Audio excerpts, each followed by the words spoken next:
My name is Avery, 30 years old. For the last 5 years, every single month, without fail, I quietly transferred my personal savings into the vineyard's operating account. It wasn't an investment, at least that's what I told myself. It was duty mixed with guilt, a quiet hope that if I kept their dream from collapsing, maybe they would finally see me as a partner, or at least see me at all. Instead, at 2:07 in the morning, my phone lit up with an email from my father sent to the entire company. Effective immediately, Avery is relieved of duties for disloyalty and attitude. No conversation, no warning, just a digital eviction notice sent from a man who still owed his own company money. Most daughters would have cried. They would have called their mother, asking what they did wrong to deserve such a public execution. I didn't shed a tear. I reached for the cold coffee on my desk and took a sip, letting the bitterness snap me awake. See, my family didn't operate on love. They operated on image.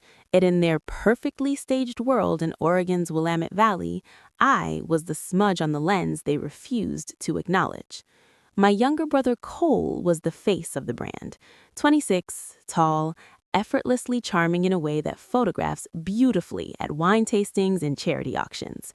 He held the title of head winemaker, even though he couldn't tell a Pinot Noir from a Cabernet if the labels were swapped. His days were spent hosting influencers and posting moody photos of himself inspecting grapes he didn't grow. I, on the other hand, was the shadow executive, the one in the back office with the door closed, making sure the electricity stayed on and the payroll didn't bounce. For 5 years, I had been the silent engine keeping their lifestyle alive. My parents, Elaine and Martin, loved the idea of owning a vineyard. They loved the galas, the press mentions, the way their friends leaned in when they said the family owned land. What they hated was the math. They hated the compliance reports, the labor regulations, the endless bleed of overhead. So they handed it all to me. "Fix it, Avery," my father would say, already halfway out the door with his golf clubs. "That's what you're good at, details." So I fixed it. I fixed it by pouring my savings into overdraft fees. I fixed it by negotiating with vendors at midnight when the corporate cards declined. I fixed it by putting my own name, my own credit, and my own professional reputation on the line. What they never seemed to understand was that the vineyard stopped being theirs a long time ago. It was a shell, a beautiful stage set propped up entirely by my guarantees. The operating line of credit, $140,000 that kept the lights on and the staff paid, was secured by my signature. The state liquor license, the literal permission to sell a single bottle of wine, was issued to me as the designated agent because my father had a prior bankruptcy he preferred not to mention in polite company. I stared at the email again, relieved of duties. I almost laughed.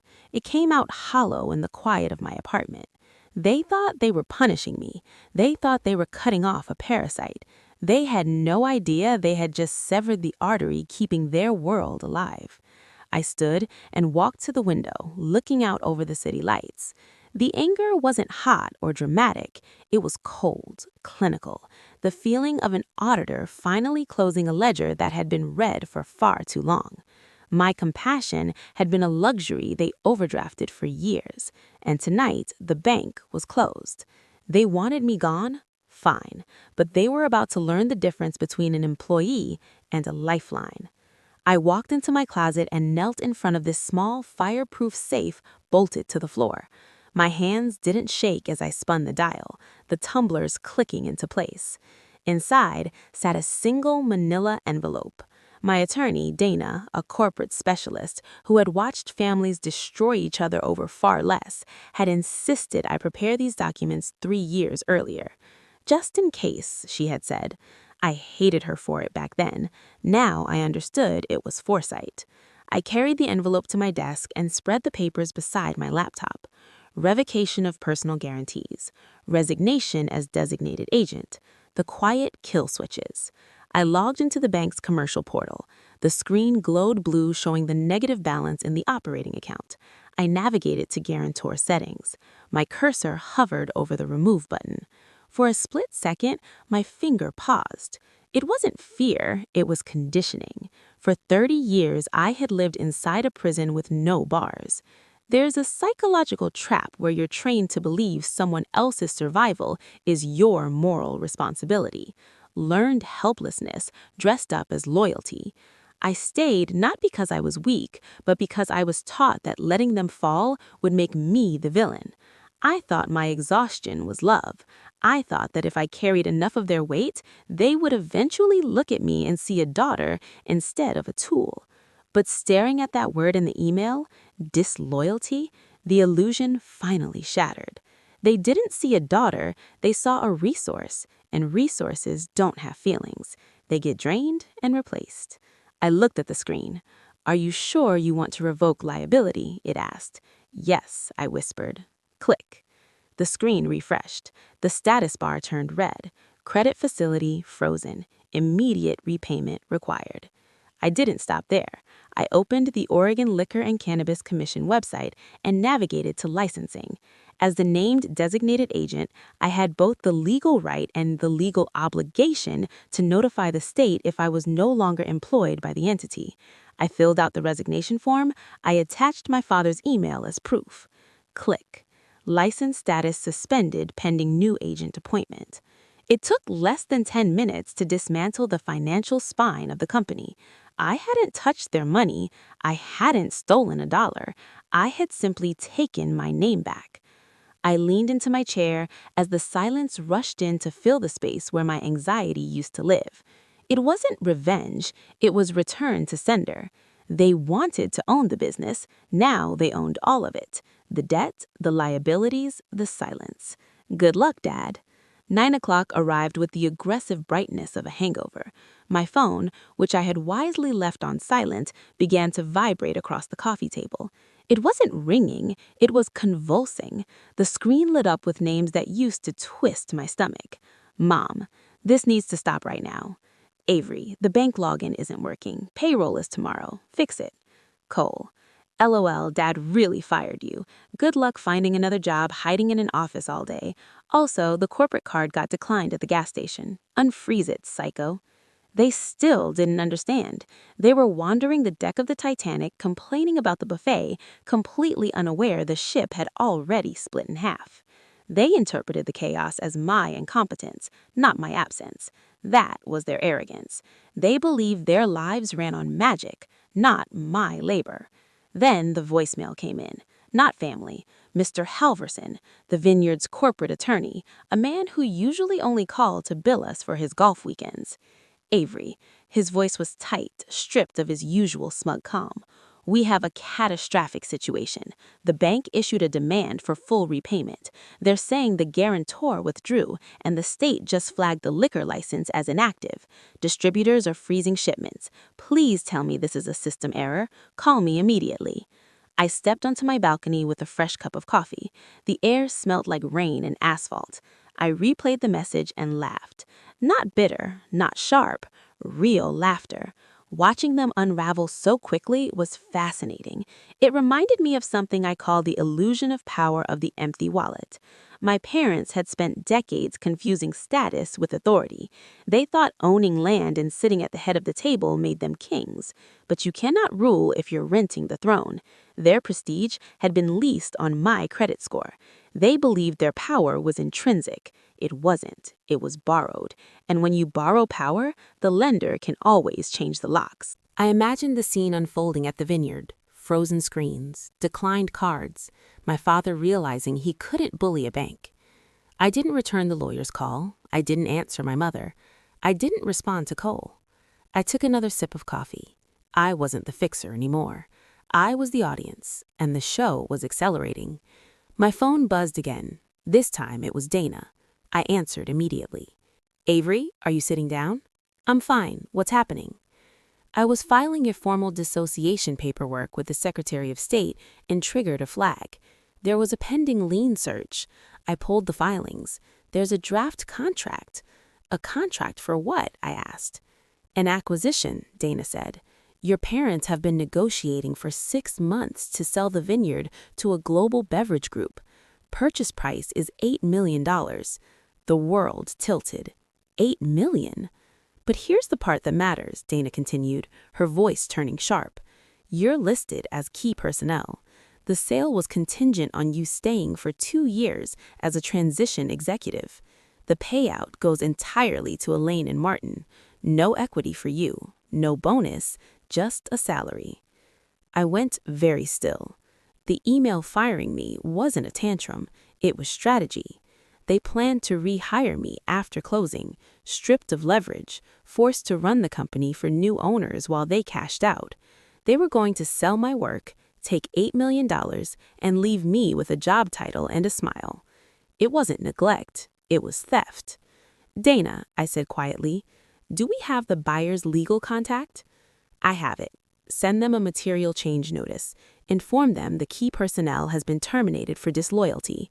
Inform them the liquor license is suspended and operating capital is frozen. Attach my father's email as proof. I could hear her smile. With pleasure. If I don't get a seat at the table, nobody eats. I hung up. They wanted to sell my labor. They wanted to cash out on my endurance. What they were about to learn was that without me, they weren't selling a business, they were selling a liability. The deal was dead before the ink had time to dry. By 7 that evening, the annual harvest gala was already unraveling. This was usually the night the vineyard glowed, string lights woven through oak branches, a jazz band floating through warm air that smelt like expensive perfume and roasted lamb. When I pulled my sedan onto the gravel drive, the air smelt like panic. There was no valet, catering trucks sat crooked on the lawn, drivers clustered together with folded arms and angry faces. I walked past them without slowing. I wasn't there to rescue anything. I was there to collect the personal files and family photos still sitting in my office. Inside, the tasting room looked like a disaster zone. Yellow caution tape blocked off the bar for operating without a license. Guests in tuxedos and gowns stood holding empty glasses, confused and irritated. The band was packing up. I slipped through the crowd toward the back hallway and made it as far as the barrel room before they cornered me. Avery. My father stepped out from between the fermentation tanks. He looked 10 years older than he had the day before. His tie was crooked, his face flushed with stress and scotch. My mother followed close behind, her makeup cracking around her eyes. You have to stop this, Martin hissed. The caterers are threatening to leave. The band already walked out. Do you have any idea how embarrassing this is? I'm not doing anything, I said calmly. I'm just an ex-employee picking up her belongings. We're losing everything, my mother cried, grabbing my arm. The bank called. The buyers pulled out an hour ago. Fix it, Avery. Call them. We're family. I looked down at her hand, the same hand that typed that email before dawn, and gently removed it. I reached into my bag and unfolded the merger contract Dana had uncovered. My father's face drained of color. I know about the $8 million, I said quietly. I know you were selling the vineyard. I know you negotiated a deal that cut me out after 5 years of keeping this place alive. You weren't protecting the family, you were liquidating me. He opened his mouth, but nothing came out. A king without a kingdom. You wanted control, I continued. You wanted to be the boss. Congratulations. Payroll is due tomorrow, the mortgage is due Monday, and the license is gone. I turned toward the door. You can't leave us like this, my mother wailed. We don't know how to run this place. I stopped and looked back once. I know. You fired the CEO. Now you get to manage the bankruptcy. I walked out into the cool night, leaving them surrounded by thousands of gallons of wine they couldn't sell and a legacy they had dismantled with their own greed. The collapse didn't come all at once. It was slow and thorough. Within 30 days, the bank seized the inventory. The acquisition stayed dead, buried under the material change notice. My brother quit the moment the first paycheck bounced, revealing exactly how conditional his loyalty had been. My parents sold everything in pieces. Land to a developer, equipment to a competitor at auction. I didn't watch closely. I was busy rebuilding a life that didn't require self-erasure. I accepted a CFO role at a tech company in Portland. They hired me for my competence, not my surname. They gave me equity, a signing bonus, and something I had never received at home: respect. It's New Year's Eve now. My apartment is quiet. No emergencies, no manufactured crises. On the counter sits a single bottle of wine from 5 years ago, the first blend I ever personally managed. It's the only thing I kept. Fireworks bloom across the skyline as I pour a glass and lift it to the silence. I heard my parents moved to a small condo in Arizona. They still blame me. Let them. Walking away wasn't war, it was self-preservation. I didn't lose a family, I claimed a future. I raise my glass to the woman I became when I stopped paying the price for other people's illusions. To freedom. If this story resonated with you, like the video, subscribe to the channel, share it with someone who needs to hear it, and comment your perspective or the lesson you took away.